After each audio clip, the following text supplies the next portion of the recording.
जय हिंद दोस्तों। जैसा कि आप सभी को पता है कि बिहार में बीपीएससी एग्ज़ाम करवाती है शिक्षकों के लिए। टीआरई 4 के नाम से वो क्या नाम है एडवर्टाइजमेंट आना था और नहीं आया है। और कल मैंने देखा कि वहाँ छात्रों के ऊपर लाठियाँ बरसाई गई, पुलिस के द्वारा लाठियाँ भांजी गई।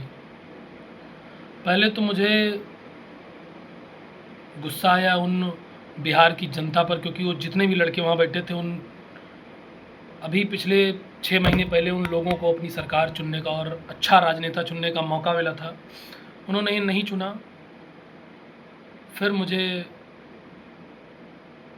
आवाज़ नहीं निकल पा रही है, क्योंकि उसका कारण है यहाँ कोई किसी का दर्द नहीं समझ सकता है। दर्द वही समझ सकता है जो उस चीज़ से होकर के गुज़र रहा हो। जो भी विद्यार्थी वहाँ पर लाठियाँ खा रहे थे वो अपने माँ के लाडले हैं कि माँ ने बहुत सँजोकर उन्हें पाला पोसा है। बस उनकी गलती बस इतनी है कि वो गरीब घर में पैदा हुए हैं, और गरीब होने के बाद उन्होंने शिक्षा ग्रहण कर ली, ये उनका सबसे दूसरा गुनाह है। और तीसरा गुनाह है कि वो शिक्षा प्राप्त करने के बाद अपनी आवाज़ को मुखर करके अपनी आवाज़ को रोड पर बैठकर बोल पा रहे हैं, ये उनकी सबसे बड़ी गलती है। अभी मैं देख रहा था कि जिस बर्बरता के साथ लाठियाँ पड़ी हैं छात्रों के ऊपर, उसका जवाब कौन देगा? बंगाल का चुनाव हुआ, 4 तारीख को रिजल्ट आ गया। अगर इन नेताओं की अगर रिजल्ट को रोक दिया जाए, इनकी औकात इनके हाथ में आ जाएगी। इनकी इतनी औकात नहीं है कि अगर 10 दिन का रिजल्ट रोक दिया जाए, परेशान हो जाएंगे। लेकिन इनको इस बात की समझ नहीं हो रही है कि जिस कुर्सी पर बैठे हैं इस पर पहुंचाने वाली वो जनता है, और जनता को भी मौका जब मिलता है तो ये नहीं सोच पाती है कि इस ऐसे आदमी को वोट करे जो हमारे बच्चों का भला करे। सभी माँ बाप से हाथ जोड़ के निवेदन कर रहा हूँ कि आपको नहीं पता है कि आपका बच्चा किस हालत में रह रहा है, किस हालत में पढ़ रहा है। वो आपको नहीं बताना चाह रहा है कि वो किस हालत में है, क्योंकि वो सोच रहा है कि अगर हम अपने माँ बाप को बताएंगे तो वो परेशान होंगे। क्या मांग रहे हैं वो छात्र? अपने हिस्से की नौकरी तो मांग रहे हैं। सरकार क्यों नहीं उन्हें देना चाह रही है? तुम्हारी संपत्ति तो मांग नहीं रही है जो तुमने जमा कर रखी है, वो कोठी में तुम्हारे हिस्सा मांग रहे हैं, नहीं मांग रहे हैं। शिक्षा मंत्री कह रहे हैं कि ट्रेंड बना लिया है। ट्रेंड बना है? लाठियाँ खाने का ट्रेंड है हम लोगों को? पागल समझ के रखा है आप लोगों ने हमें। छात्रों को क्या समझ कर रखा है आप लोगों ने?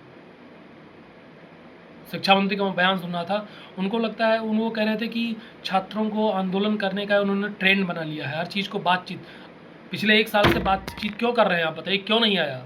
पिछले 1 साल से बातचीत ही तो हो रही है। आपके मंत्रिमंडल का विस्तार हो गया, आपके दो मुख्यमंत्री ने आपकी शपथ ले ली, पहले नीतीश कुमार जी ने ली, फिर सम्राट चौधरी जी ने ली, आपके मंत्रिमंडल का विस्तार हो गया। उस वैकेंसी को निकालने में आखिर क्या प्रॉब्लम है?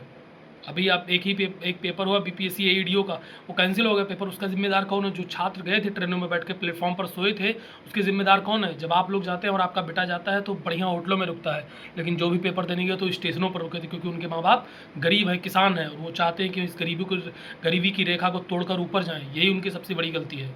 वो स्टेशनों पर सोए थे, पेपर आपने कैंसिल कर दिया, उसका जिम्मेदार कौन है बताइए? शर्म आनी चाहिए आप लोगों को कि आप लोग वहाँ बैठ करके और काम नहीं कर रहे हैं। बस एक ही विनती है कि छात्रों को उनका हक मत छीनिए। हाँ, क्योंकि हम लोगों के पास कुछ नहीं है सर।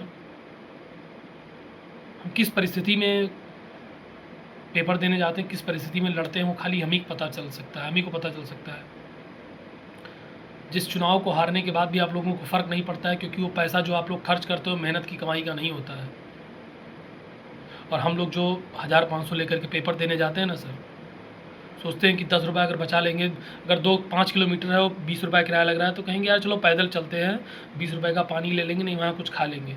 ये हालत है हम लोगों की। इसके बाद इस तरह की बर्बरता की जाती है, सबको बंद करिए सर। जो भी वहाँ अधिकारी लोग बैठे हैं, आपके भी बाल बच्चे हैं, हम लोग भी किसी के लड़के हैं। कम से कम आप हमें हमारे हक तो दे दीजिए। हम आपसे नौकरी नहीं मांग रहे, कम से कम वैकेंसी तो दे दीजिए। बाकी शब्द नहीं मेरे पास बोलने को।